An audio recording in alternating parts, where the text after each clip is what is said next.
Great, it's always, it was. I've had a great time on the sixth film shooting it. It was a pleasure to do, and it's always a pleasure. I mean, how highly I think of David Yates, and so it's always a pleasure to work with him again. It's just great, and the atmosphere he brings to the set in terms of how calm he is and how I've never heard David raise his voice above the pitch that I'm speaking at now. I've never heard him go beyond that. He's a very quiet man, but absolutely just lovely guy.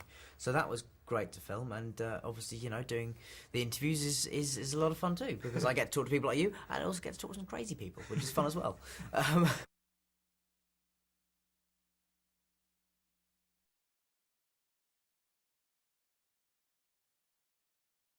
I think one major difference between Harry in the other films and Harry in this one is that in all the other films, he's always known about Voldemort, and he's always been sort of endlessly talking about what he's going to do and how he's going to get him, and sort of vowing revenge and things. But he's never done anything towards it. And in this film, we finally start to see him take some steps to actually fighting him, under obviously the supervision of Dumbledore. Because another progression is that he goes from being sort of, the relationship between him and Dumbledore changes from a sort of teacher-pupil relationship to a general and his soldier, and that Harry becomes Dumbledore's foot soldier. Basically, is the way I've been thinking about it in this film, and he's there to do the groundwork and to get the information out of people like Slughorn and things like that. So that was a very big difference in this film, which meant I got to work with Michael Gambon loads, which was fantastic, because he's great and he's a really good laugh as well. So.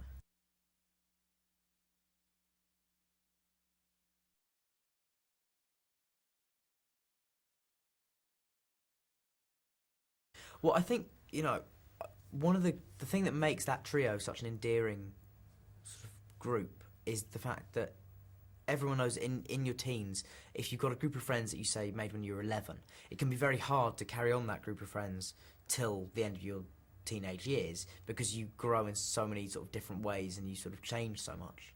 But one of the great things is that though these three individuals are so different, they are still managing to maintain an incredibly strong friendship, despite the fact that they're changing so rapidly. And I think, in this film we see their relationship strengthen even more, apart from, in terms of Harry's, from my character's perspective, because for the first time in I think any of the films, it's Ron and Hermione that are fighting rather than Harry and Ron or Harry and Hermione.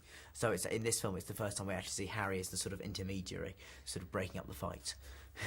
And love's in the air also, of course, naturally. I mean, as it has been for a few years now at Hogwarts. And we've got, obviously there's this kind of unspeakable kind of sexual tension between Ron and Hermione that has been going on since about the third film that we've sort of started to work in then. And then, but then, you've obviously got Ron and Lavender, who's Ron's girlfriend for a portion of this film, and Harry and Ginny, which is a much less comical, much more sort of tender relationship than the sort of carnal delights of Ron and Lavender.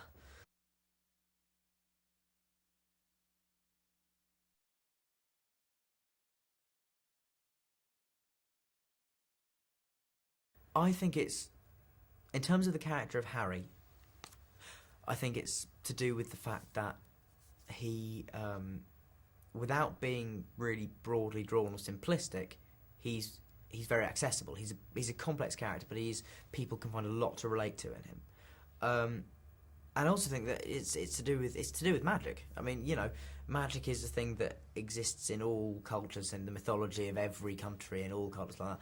And so, to see sort of, this is quite an English version of magic, and I suppose that is something that can translate worldwide. The idea of it's the ideas of the impossible coming true and being attainable, that I think probably fascinates people and kind of entrances them.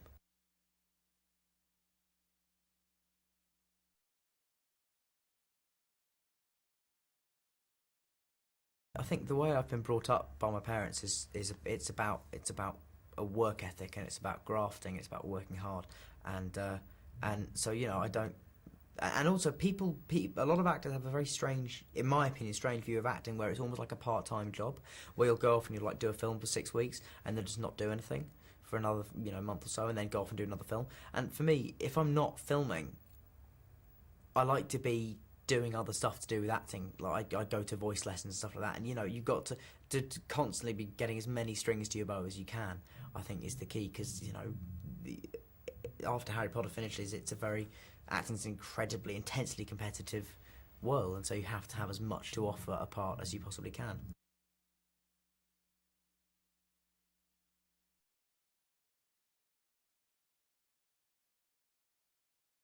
I'm really pleased, actually. It's an interesting thing, though, because a lot of people have assumed it's going to be two films of the normal length of a Harry Potter film, 2.5, 2 and 3/4 hours. I'm not sure it will necessarily be that much. It might be that it's two films of 1 and 3/4 hours or something like that. So it's going to be possibly more manageable than people think. And we are going to shoot it as one.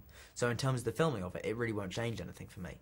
But I'm very pleased because in the fourth film, you can cut out the bit about the house elves, and it won't take away from the main story. There's things in each of the books that you can get rid of, and actually it won't lessen the effect of the story in any way.